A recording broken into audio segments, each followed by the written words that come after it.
Bonjour à tous, donc une petite vidéo pour clore cette semaine de travail. Donc je tenais à vous dire que je suis très fière de votre travail, je suis très contente de ce que vous m'avez envoyé, du travail que vous avez fourni toute cette semaine. J'ai eu plein de vidéos, plein de photos, plein de fichiers audio, donc je suis très contente, vous avez bien travaillé.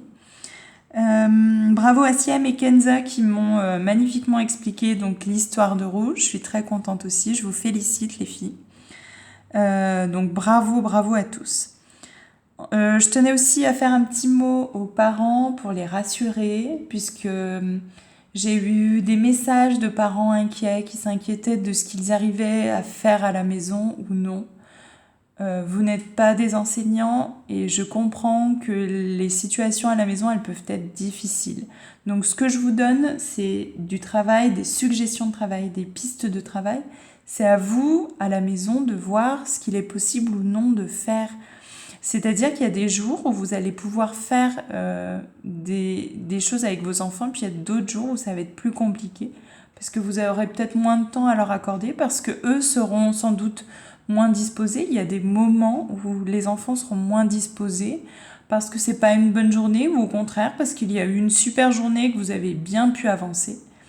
Donc ce que je vous donne, c'est à titre indicatif, c'est pour vous aiguiller sur le travail que vous pouvez faire avec eux à un instant T. Donc si vous arrivez à le faire, c'est bien. Si vous n'arrivez pas à le faire, ne vous mettez pas la pression. Donc voilà. N'hésitez pas à me faire remonter les difficultés pour que moi je puisse m'ajuster et proposer des choses, d'autres pistes de travail, d'autres organisations de travail. N'hésitez pas à les faire remonter et certains l'ont très bien fait, donc merci. En ce qui concerne donc les indices de cette semaine.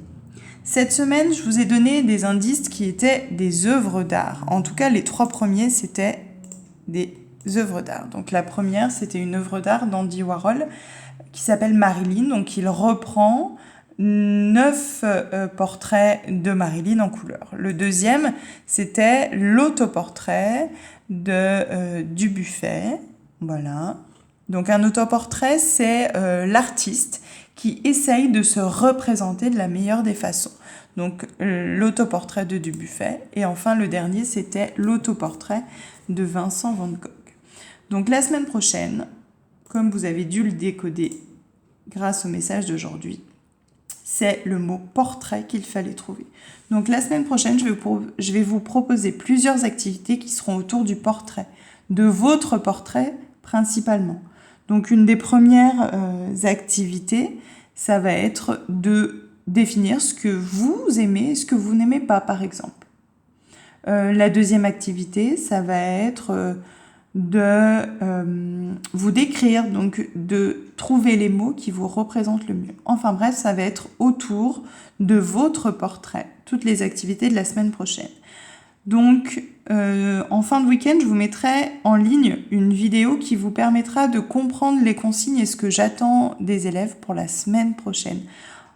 Encore une fois, ne vous mettez pas la pression. Je vous rappelle quand même de ne pas oublier vos graines et de bien laisser votre coton humide. Je vous remercie pour votre travail et je vous souhaite du bon repos pour ce week-end. À la semaine prochaine.